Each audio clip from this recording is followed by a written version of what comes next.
വിഴിഞ്ഞം തുറമുഖ കമ്മീഷനിങ്ങിനായി പ്രധാനമന്ത്രി തലസ്ഥാനത്തെത്തി. തിരുവനന്തപുരത്തെത്തിയ പ്രധാനമന്ത്രിയെ മുഖ്യമന്ത്രി പിണറായി വിജയൻ, ശശി തരൂർ എം പി, കേന്ദ്രമന്ത്രിമാരായ Suresh Gopi, George Kurian, chief secretary തുടങ്ങിയവർ ചേർന്ന് സ്വീകരിച്ചു. നൃപൻ ചക്രവർത്തി ചേരുകയാണ്. നൃപൻ, വലിയ സുരക്ഷ തലസ്ഥാനത്തെ ആകമാനമുണ്ടായിരുന്നു. പ്രധാനമന്ത്രി ഇപ്പോൾ തലസ്ഥാനത്ത് എത്തിയിരിക്കുന്നു. വിശദമായ വിവരങ്ങൾ എങ്ങനെ?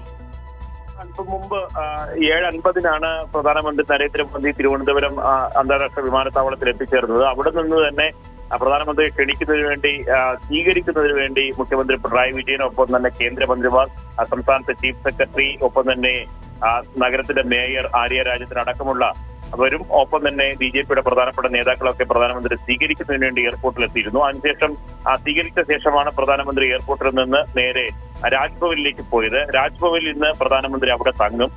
നാളെ രാവിലെ 9:30 രാജ്ഭവനിൽ നിന്ന് പാങ്ങോട് സൈനിക കേന്ദ്രത്തിലേക്ക് പ്രധാനമന്ത്രി തിരിക്കും. അവിടെ നിന്ന് ഹെലികോപ്റ്ററിലാണ് നേരെ വിഴിഞ്ഞ തുറമുഖത്തിലെത്തുക. തുറമുഖത്ത് എത്തിയ ശേഷം നാളെ രാവിലെ 11 മണിക്ക് തുറമുഖത്ത് തയ്യാറാക്കിയ പ്രത്യേക വേദിയിൽ ആണ് ഔദ്യോഗികമായ ഉദ്ഘാടനം നടത്തുക. അതിനു മുമ്പ് തന്നെ ഈ തുറമുഖത്ത് എത്തുന്ന പ്രധാനമന്ത്രി വിഴിഞ്ഞം പദ്ധതി പ്രദേശത്ത് സന്ദർശിക്കുന്നുണ്ട്. ആ സന്ദർശനം ഏകദേശം 15 മിനിറ്റോളം നീളും. അതിനുശേഷമാണ് വേദിയിലേക്ക് പ്രധാനമന്ത്രി എത്തിച്ചേരുക.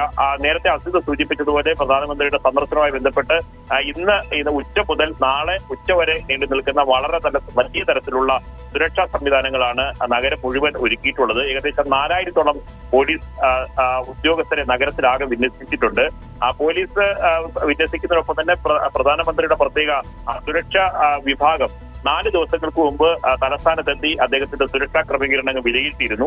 അതിനുശേഷം വിവിധ തരത്തിലുള്ള തട്ടുകളിലുള്ള സുരക്ഷാ സംവിധാനമാണ് ഒരുക്കിയിട്ടുള്ളത്. കേരള പോലീസിന്റെയും സൈന്യത്തിന്റെയും ഒപ്പം തന്നെ പ്രധാനമന്ത്രിയുടെ സുരക്ഷാ വ്യൂഹത്തിന്റെയും പ്രത്യേക സുരക്ഷാ സംവിധാനം ഒരുക്കിയിട്ടുണ്ട്. ഇന്ന് രാത്രി മുഴുവൻ ആദരണീയനായ പ്രധാനമന്ത്രി രാജ്ഭവനിലാണ് ചിലവഴിക്കുക. നാളെ 9:30 വിഴിഞ്ഞത്ത് എത്തുന്നതിന് വേണ്ടി എത്തിച്ചേരും. പാങ്ങോട് മിലിറ്ററി ക്യാമ്പിൽ എത്തിച്ചേരും. അവിടെ നിന്ന് ഹെലികോപ്റ്ററിലാണ് പ്രധാനമന്ത്രി വിഴിഞ്ഞത്ത് എത്തിച്ചേരുക. അവിടെ 11 മണി മുതൽ 12 വരെയാണ് ഉദ്ഘാടന ചടങ്ങുകൾ നടക്കുക. അതിനുശേഷം അവിടെ നിന്ന് പ്രധാനമന്ത്രി ഹൈദരാബാദിലേക്ക് തിരിക്കും.